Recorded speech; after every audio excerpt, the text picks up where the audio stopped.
Meghan McCain has once again proven that she is in fact the dumbest person on daytime television here in the United States.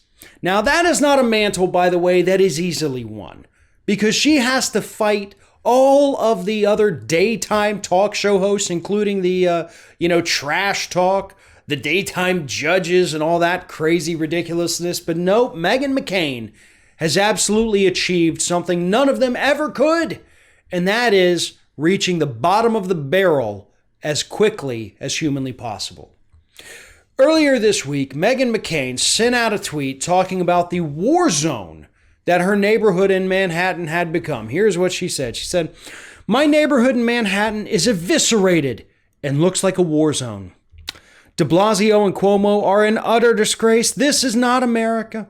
Our leaders have abandoned us and continue to let great American cities burn to the ground and be destroyed. I never could have fathomed this." That's pretty terrifying, right? Her neighborhood in Manhattan, in New York City, the Big Apple right there, eviscerated. It's a war zone. It's a war zone. Except for the fact that after that, along came a woman by the name of Kristen Bartlett, who happens to be the head writer for Full Frontal with Samantha Bee. Oh, and she also lives in Meghan McCain's building. And so, seeing Meghan's tweet, Kristen Bartlett decided to retweet it and add this. And she said, "Meghan, we live in the same building, and I just walked outside. It's fine." That's it. Two incredibly short little sentences, but direct and to the point, calling out Meghan McCain for absolutely lying about what's happening in New York. Now, don't get me wrong, de Blasio and Cuomo have been absolutely god-awful in all this, but not because they've allowed protests to go on, but because they're sitting there lying and protecting the police officers who are beating the living hell out of the peaceful protesters. But anyway, after getting called out for lying by Bartlett, Meghan McCain sent out two tweets. She labeled them 1 and 2 too, so you wouldn't get confused. First one, "I am 6 months pregnant."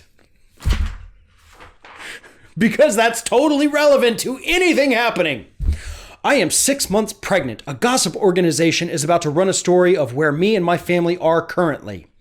I sent a tweet yesterday based on the news I saw happening in Midtown. We all have been watching all over different media platforms." Nothing in that tweet, which was number one, there's number two coming up, but nothing in tweet number one made any sense or was relevant to anything anyone said. Like, these were the rantings of just a crazy person. Like, "I'm pregnant and a gossip organization's going to run a story about where I am." Okay, would you like some help? Do you need some new foil for your helmet there? Because this is what crazy people say. It's not relevant to the conversation, but you seem like you might need help. Meghan, nobody in this country, honestly, except maybe your mom, gives a crap about where you are. Nobody. Nobody cares about you that much. Nobody's that big of a fan of Meghan McCain's to be like, "I wonder where she's hiding. Ooh, I'm going to go get an autograph." No. Good God, woman, get over yourself. Here's tweet number 2. "I support the peaceful protests, their movement, but I'm absolutely heartbroken about the destruction in the city I have loved since I moved to when I was 18.